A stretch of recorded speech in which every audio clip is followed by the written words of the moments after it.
Si j'ai une mauvaise note, j'aimerais bien que t'en aies une encore pire que la mienne. Et c'est pourquoi nos écoles fabriquent plus d'idiots que de génies.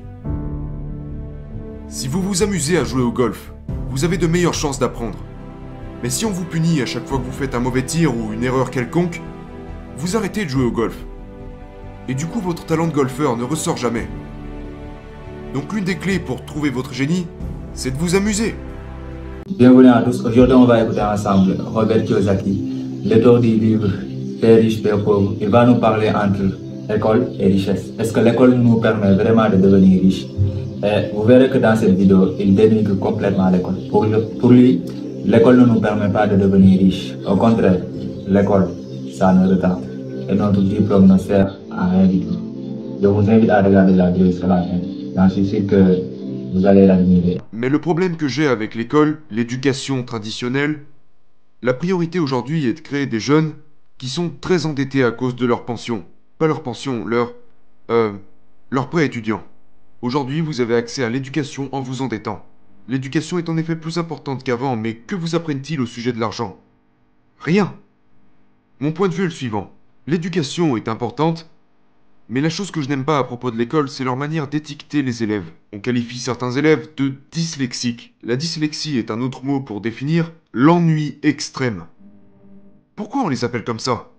Ce n'est pas l'enfant qui est dyslexique, c'est les professeurs qui sont ennuyeux. Ce sont des gens ennuyeux, inintéressants et barbants. Pourquoi j'aurais eu envie de les écouter? Donc on me disait que j'étais dyslexique, mais moi j'appelle ça un ennui extrême. Ils disent que vous souffrez de dyslexie. Mais qu'est-ce que c'est que ça?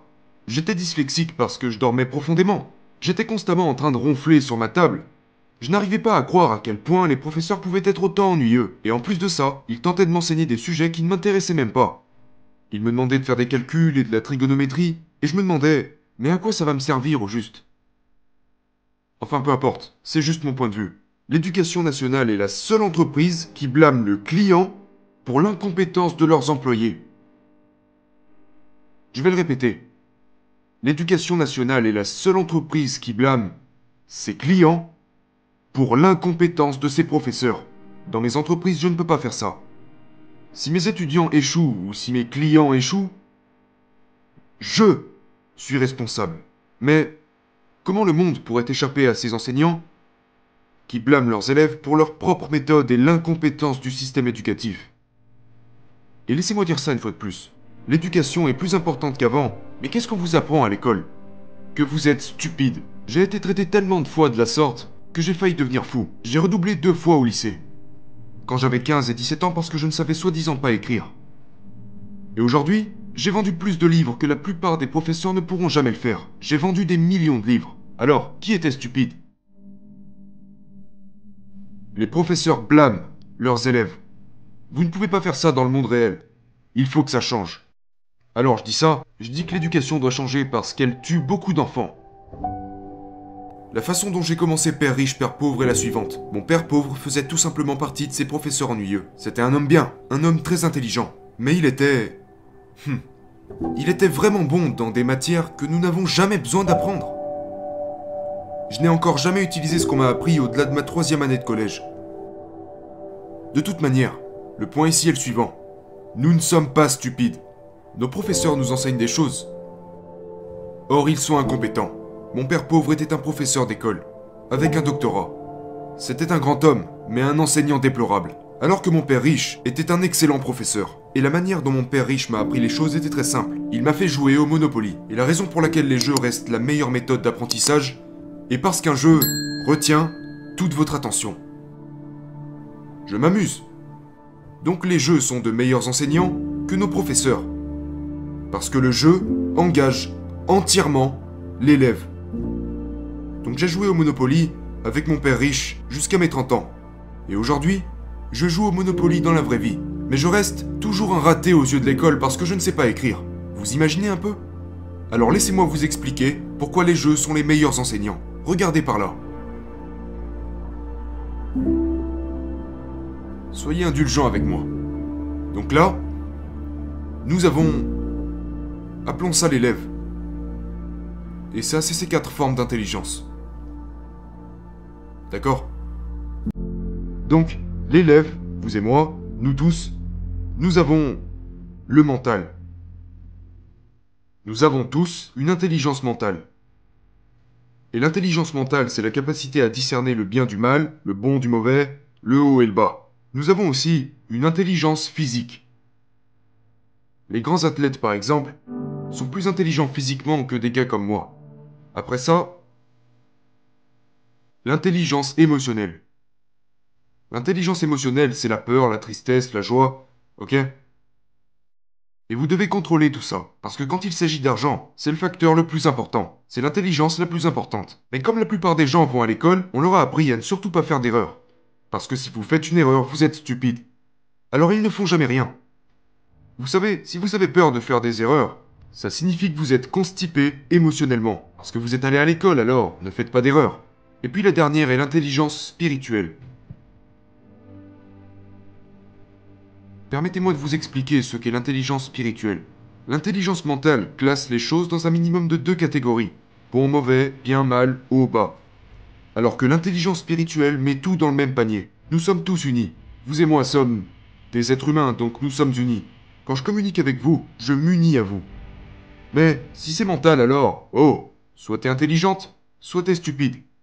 Maintenant je nous divise. Et c'est exactement ce que font les écoles. Donc la raison pour laquelle les jeux sont les meilleurs professeurs, comme le Monopoly pour ma part, ou comme notre jeu de société Cashflow, j'ai créé ce jeu. C'est qu'un jeu m'engage, mentalement. Je suis intéressé. Ça me touche, émotionnellement, parce que personne n'aime perdre. On est là et on veut juste gagner. Puis physiquement, je dois faire quelque chose. Lancer les dés, compter, peu importe. Je préfère les jeux de société aux jeux en ligne, parce que je dois faire les calculs. Tu vois ce que je veux dire? Et lorsque tu fais tes propres calculs, tu gagnes en intelligence. Et puis ça m'engage spirituellement. Je veux m'assurer de gagner. Et je sais que j'en suis capable. Les jeux sont les meilleurs enseignants, comme le Monopoly, simplement parce qu'ils stimulent votre intelligence physique. Et plus vous faites vos calculs sur le jeu du cash flow, plus vous devenez intelligent. Puis émotionnellement, parce que personne n'aime perdre. Et voici quelque chose de surprenant. Beaucoup de gens perdent parce qu'ils sont trop heureux. Tu vois ce que je veux dire? Voilà ce qui se passe. Oh, je suis riche. Puis ils deviennent égoïstes ou arrogants. Je suis plus malin, je suis plus intelligent, je suis plus riche. Et puis ils perdent. Et vous perdez aussi si vous pensez que vous êtes stupide ou que vous êtes un bon à rien. Là aussi vous perdez. C'est pour ça que les jeux sont les meilleurs enseignants. Parce que vous montez et descendez émotionnellement pendant que vous jouez. Tellement de gens. La plupart des gens ont un génie. Le mien ne se trouvait pas à l'école. Le mien se trouvait dans le Monopoly. Mais de toute façon, nous avons tous un génie. Le truc, c'est qu'il ne se trouve pas toujours à l'école. Regardez Tiger Woods, c'est un gars intelligent. Mais son génie se trouve sur un terrain de golf. Je suis un idiot sur un terrain de golf. Mais je suis assez intelligent dans le jeu de l'immobilier, l'investissement et l'entrepreneuriat. En général, ceux qui veulent devenir riches rapidement deviennent pauvres rapidement. Vous devez contrôler cette excitation à vouloir devenir riche.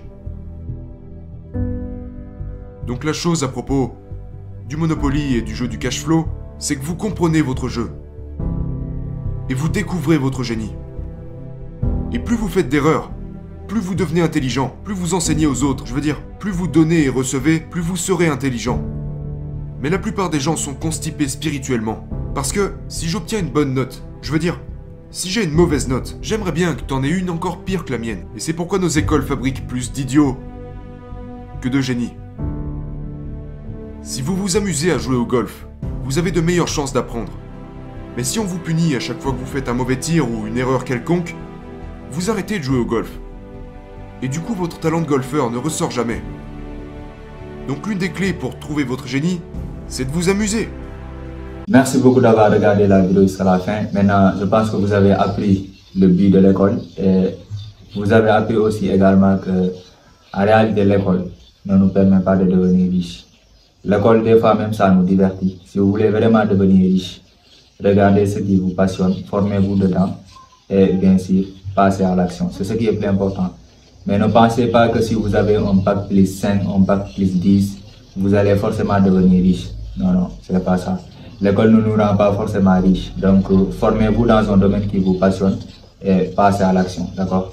Pour les gens qui ne me connaissent pas, je suis Ibrahima Faye, coach en développement personnel.